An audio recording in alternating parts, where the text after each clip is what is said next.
I never thought I'd find myself in a situation like this, but here I am, telling my story in the hope that someone out there might learn from my mess.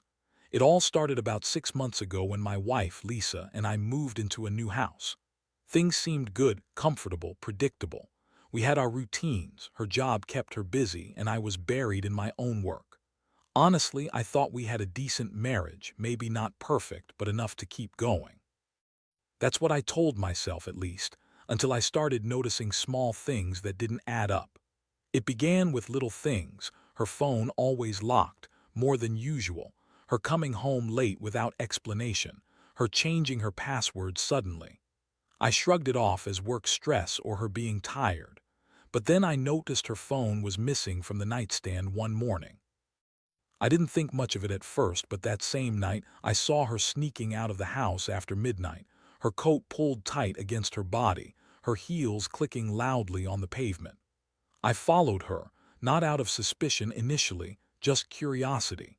She headed toward the downtown area, into a bar I'd never seen her go to before. When she disappeared inside, I waited outside, feeling that strange mixture of anger and unease curling in my stomach.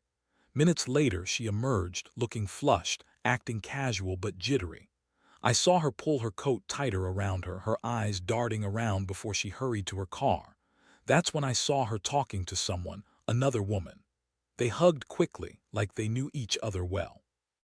The way she touched her arm, the way her face lit up just for a second, that was it. I had enough.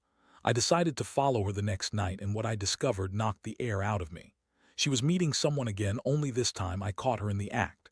They were in a parking garage across town, leaning against a sleek black car. Her hand was on his chest and they kissed. Her lips pressed against his with a desperation I'd never seen before. The guy looked familiar, way too familiar. It was her boss, Mark, the guy we both knew was married but always acted like he was untouchable. My stomach twisted painfully. I felt my palms sweat and my heart hammer like I'd run a marathon. This wasn't just a fling, it was a full-blown affair. I didn't need to see more. I pulled back, trembling, and watched as they parted, her heading back inside his car and him disappearing into the night. That night I sat on the living room floor, staring at the photos I'd taken. The evidence was undeniable. My wife, my partner, was lying, cheating, right under my nose. I felt a hot surge of betrayal. Every comforting thought I had about our life shattered in that moment. How long had this been going on? Was it recent, or had I missed signs before? I knew one thing: I had to confront her, but I didn't want it to be a messy fight. I needed a plan, something sharp and decisive. I kept my emotions in check, but my mind raced, plotting, calculating. I'd been naive, thinking I knew her. Turns out I'd never really known her at all. I recall sitting there, clutching the phone with shaky hands, staring at her last message. "Can't wait to see you tonight." It was clear. She'd been lying for months. The signs were there, I just hadn't wanted to see them. And now I was confronted with a choice: to confront her directly or to take something from her that she wouldn't expect. I decided I wouldn't let her get away with this. Not without a fight. But I had no idea how deep this rabbit hole went, or how far I was willing to go to make her pay. And that's where I am now, on the edge of making a move I might regret. I just hope this story can serve as a warning to anyone out there who's blind to what's really happening under their nose. Because once you see the truth, there's no going back. The next morning I woke up with a pounding head and a stomach that felt like it was twisting itself into knots. My eyes were glued to the evidence I'd gathered: the photos, the texts, the vague but unmistakable clues that confirmed my worst fears. I knew I couldn't just sit on this anymore. The rage, the betrayal, it was all flooding through me like a tidal wave, and I couldn't keep pretending everything was fine. I remember the moment vividly. I stood in the kitchen, gripping the edge of the counter, so tight my knuckles turned white. Lisa was still sleeping in our bedroom, probably exhausted from her secret rendezvous. I looked at her sleeping face, so innocent, so unaware of what I was planning. It made my blood boil. How could she do this? How could she lie to my face for so long? I needed to confront her, but I also needed leverage, something that would make her realize she messed with the wrong man. I decided to dig a little deeper to find out if she'd been sneaking around even before I started noticing the signs. I started checking her phone, her social media, her email. It was all there, messages, photos, plans. The more I looked, the more the picture became clear. One message from her to Mark caught my eye. It was a week old, but it confirmed what I suspected. This affair was well established. She wrote, "Can't wait to see you tonight. I miss you so much." I felt my stomach tighten again, a sick mixture of anger and heartbreak. I snapped a screenshot of the conversation and packed her phone away, knowing I'd need it later. That afternoon, I made a decision. I'd confront her face, but I'd do it with a purpose. I wanted her to see I wasn't some cuckolded fool. I wanted her to understand that I knew everything. I needed her to feel the weight of her lies. When she came home from work, I was already waiting in the living room, my heart pounding like a drum in my chest. The moment she stepped inside, I held out her phone. "Who's this?" I asked, voice steady but cold. She froze. Her eyes darted to the screen. "What are you talking about? Don't lie. I know about Mark." About the texts, the meetings, everything. I saw her face go pale. "How long has this been going on?" She stammered, trying to deny it, but I didn't buy it. I pressed further. "You've been lying for months. Do you think I didn't see the signs, the late nights, the secretive calls, the way you avoid me?" Her hands trembled. "It's not what it looks like." I was stressed, overwhelmed. "Bullshit," I cut her off. "I saw the photos, Lisa. I saw you kissing him. Do you even realize how much you've hurt me?" She looked like she was about to cry, but I wasn't done. Instead of yelling, I kept my voice controlled, cold, calculated. "You've been playing with my trust, and I'm tired of pretending everything's okay. I want a clean break. No more lies, no more hiding." Her eyes widened in shock, then flickered with a kind of desperation. "Please, I didn't mean for it to go this far. I was trying to find myself again, I swear." "You're a liar," I snapped. "And now you're going to regret it. I've got plans. You're going to wish you never crossed me." She stared at me, tears streaming down her face. "What are you going to do?" I didn't answer right away. Instead, I let her see the steel in my eyes, the cold resolve I'd been holding back. "You'll find out soon enough, but I want you to remember this moment, because it's the last time I'll look at you like I used to." Her voice cracked. "Please don't do anything stupid."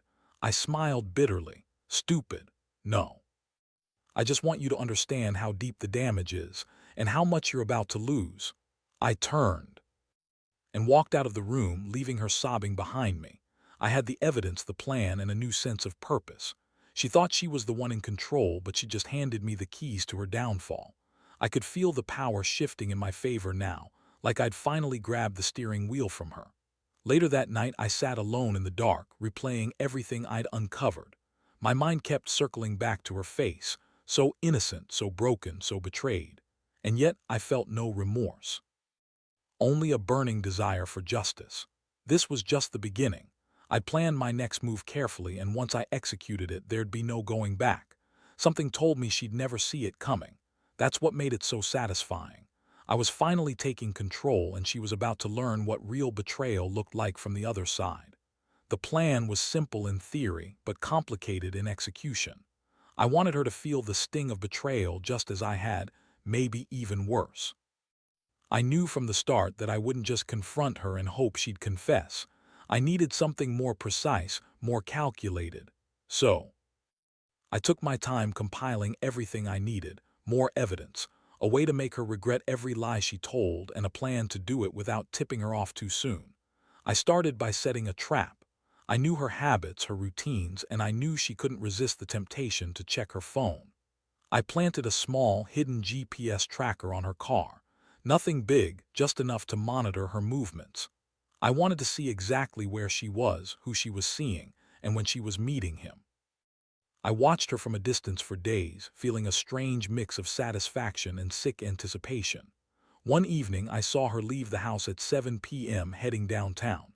The tracker confirmed she was going to meet Mark again. My palms grew sweaty, but I kept calm. I was getting closer. I also set up a few discreet cameras around the house. Nothing obvious, just enough to catch her in the act if she slipped up. Then I moved to the next step. I had to turn her own weapon against her. I sent an anonymous email to Mark's wife, dark, vague, and enough to make her suspicious. I didn't want to blow my cover outright, but I wanted her to start doubting her own husband. The message simply read, "Your husband isn't who you think he is. Be careful." That night, I sat in the shadows watching her, feeling the adrenaline shoot through my veins. I saw her get into Mark's car, and I knew I had her right where I wanted her, cornered and vulnerable. I took out my phone, ready to record their meeting. The windows of her mind were starting to crack. I could see it in her body language, her quick glances around, her nervous fidgeting. The next morning, she rushed out the door early, and I followed at a distance. I had a plan to catch her red-handed, something to make her realize she'd been caught in her own web of lies. I knew this was the moment to turn everything upside down. I just had to wait for the right time to set my trap in full motion. While she was gone, I went inside her closet and pulled out a spare set of keys she'd given me months ago, just in case. I made a copy a long time ago, and I'd been saving it for this exact moment. I took the key to her side drawer where she kept her personal stuff, her secret stash, her phone charger, and a couple of other private things. I slipped the key into a small, inconspicuous envelope with a note. "We both know what's been going on. It's time to face the truth." I left it on her bedside table where she'd find it when she returned. I wanted her to feel that shock, real and immediate, when she saw the note. That evening, I was waiting in the living room again, feeling my pulse hammer in my ears. She came home and immediately looked flustered, her face pale. She headed straight for her bedroom, trying to hide her anxiety. I followed her quietly, watching her open the drawer, the one where she kept her secret stuff. Her hands trembled as she pulled out the envelope. Her eyes widened when she saw the note and the key. I saw her body stiffen. Her breathing quickened. She looked around the room, her mind racing. "Did you think I wouldn't find out?" I asked, voice low, edged with cold steel. "You've been caught. You think you can. Just come home and pretend everything's fine." She spun around, shaking. "You don't understand." "Oh, I understand perfectly," I interrupted. "You've been lying, sneaking around, and I've got the proof. Now I want to know what's next." Her face crumpled and she finally broke down. "It's not what you think. I was confused. I didn't mean for it to get this far." I took a step closer. "You thought you could keep this hidden forever. Well, you're wrong. I've got everything, your messages, your locations, the damn photos. And now I've got the keys. So tell me, Lisa, what's your next move?" She looked at me with tears streaming down her face, trembling. "Please," she begged, voice breaking. "Don't do this. I love you. I didn't want it to come to this." I felt something snap inside me. That's when I realized that the game was over for her. I had her exactly where I wanted, cornered, exposed, and vulnerable. The truth was out in the open now, and I'd make damn sure she regretted every second of it. I pointed to the door. "Pack your things, you're leaving tonight, and don't think about coming back." I handed her the envelope. "Read this, think about what you've done." Her eyes darted between me and the note, and I saw the realization hit her. She wasn't just losing her lover, she was losing everything. I knew I had crossed a line, but honestly I didn't care anymore. Nothing mattered except making her feel the weight of what she'd thrown away. As she packed her bag, I sat back and watched her move, feeling a strange mixture of satisfaction and emptiness. I'd set my plan into motion, and now I was waiting for the fallout. For her to realize she'd burned her bridges. And for me, I was already thinking about what came next. The moment she finally left, I felt a strange calm settle over me, like I'd been carrying a heavy weight for months, and now I'd finally lifted it. But beneath that calm, my mind was racing. I knew the real challenge was just beginning. She was gone, but her chaos was about to spill over into every part of our lives. I'd orchestrated this meticulously, and I was eager to see how everything would unfold. I stayed in the house that night, waiting for her to take her things and disappear. I didn't want to confront her again, no more words, no more games. I wanted her to feel the isolation, the cold realization that she had lost everything. When I heard the door close behind her, a strange wave of relief mixed with a gnawing sense of emptiness washed over me. The next morning, I got to work setting the final pieces of my plan in motion. I knew her phone was still in her purse, probably sitting on the kitchen table. I retrieved it, powering it on to see the flurry of messages and notifications she'd left behind. I sifted through her recent texts, her emails, her social media, every crumb of her secret life. It was all there, more than I'd ever imagined. One message from Mark's wife caught my eye immediately. Roughly an hour after Lisa left, she sent, I'm going to find out what you've been hiding. Don't come near me again until I do. The threat was clear, and I knew I could use that to my advantage. If she was already suspicious, I'd make her doubt herself even more. I decided to craft a follow-up message, something that make her second guess. Her own actions, something that push her into a corner. I set up a fake email account, one that looked like it belonged to Mark's wife, and sent her a message. I know about Mark. I saw the text, the photos. It's not just a fling. He's been cheating on me for months. Maybe you've been lied to too. I hit send and watched her phone. Within minutes, I saw her pick it up, scrolling rapidly. Her face twisted in shock, then horror. She looked around as if searching for an escape route. Good. This was working better than I thought. Meanwhile, I started thinking about what I'd do next. I'd already exposed her to her own family, her friends, and now I was about to make her feel completely alone. I wanted her to understand what it felt like to be betrayed, truly betrayed. But I also knew that revenge wasn't enough. She'd want to fight back, try to fix this, so I had one more thing up my sleeve. Late that afternoon, I made a call to a private investigator I knew from years past. I paid for a detailed report, her movements, her contacts, everything that she hadn't deleted. I wanted to have all the ammunition I could get before I made my move. The reports came back late in the evening, filled with pictures and locations. She'd been sneaking around more than I'd realized. She met Mark in several different hotels, in private apartments, even in a small town a couple of hours away. I printed out everything, laying it on the dining table like a secret weapon. I felt a sick thrill looking at the photos, her careless, desperate encounters. The betrayal was more profound than I had initially guessed. She'd been living a lie not just to me but to herself. I clenched my fists, feeling the weight of her lies pressing down on my chest. That night I sat alone in the dark, staring at the evidence. The house was eerily silent except for the faint hum of the refrigerator. I thought about what I'd say when I finally confronted her again, not with anger but with facts. Cold, hard truths. I wanted her to see that I wasn't going to be played anymore. I knew I couldn't keep this secret much longer. I'd made up my mind. Tomorrow I would call her, not to plead or to scream, but to tell her exactly what I knew, exactly what I was going to do. I wanted her to realize that she had no control left, that her world was about to come crashing down. And here's the thing, I wasn't sure if I'd regret it, but I was convinced that she deserved every second of it. She'd spent months hiding, lying, cheating. Now it was her turn to face the consequences. The thrill of revenge was intoxicating, but I also felt that gnawing emptiness again, like I was losing a part of myself with every step I took. Still, I pressed ahead. No turning back now. The morning after I gathered all the evidence, I knew it was time to escalate. I didn't want to just confront her again with anger or accusations.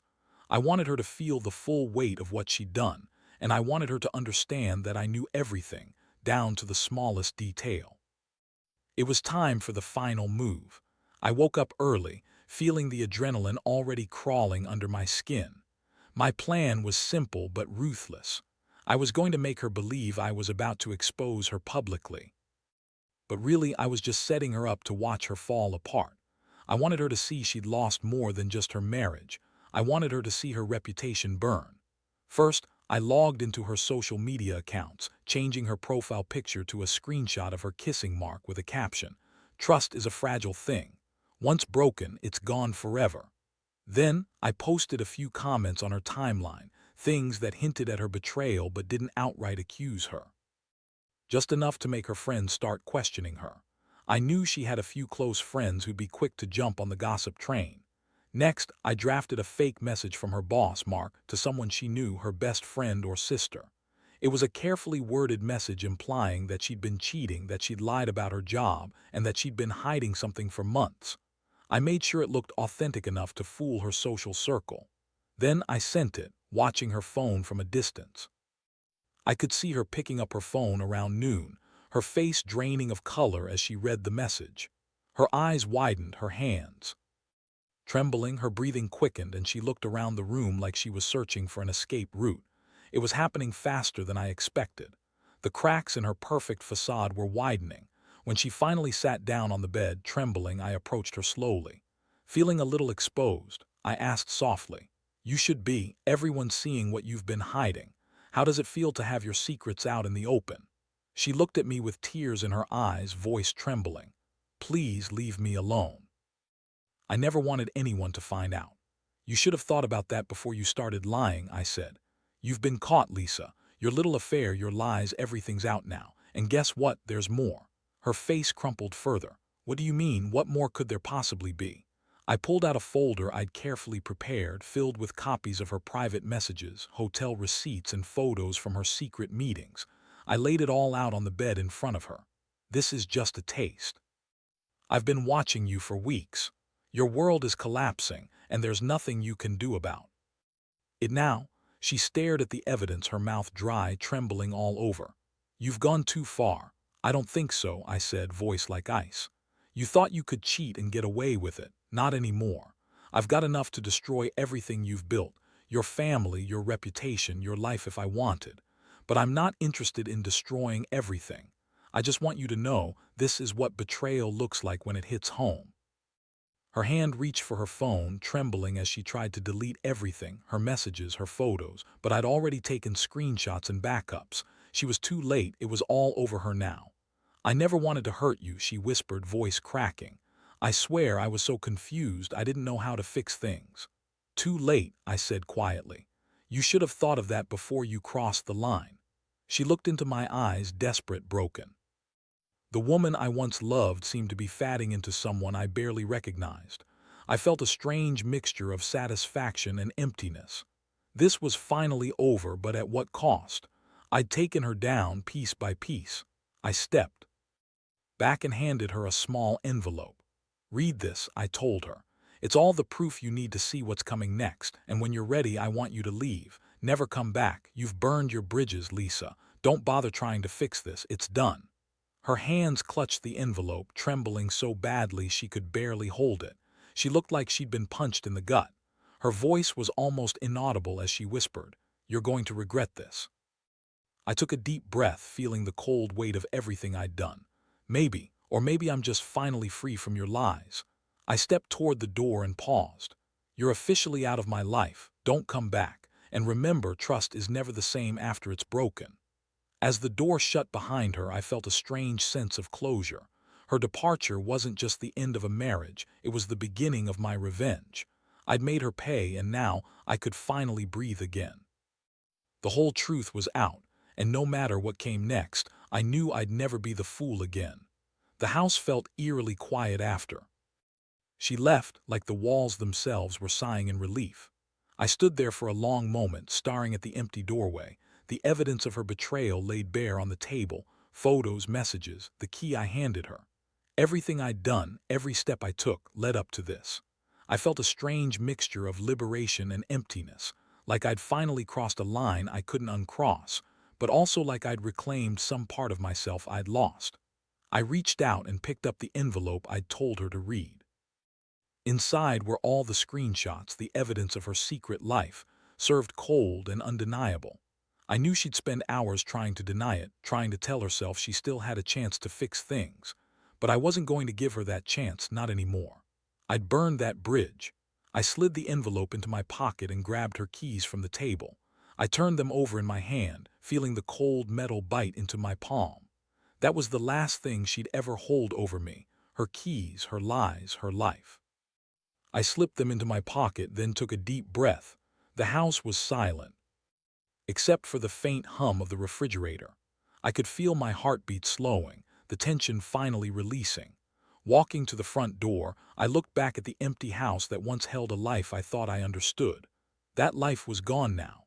I had severed the ties with deliberate coldness, but I knew this wasn't just about revenge. It was about reclaiming my dignity, my sanity, my own sense of right and wrong after she tried to twist everything into something unrecognizable.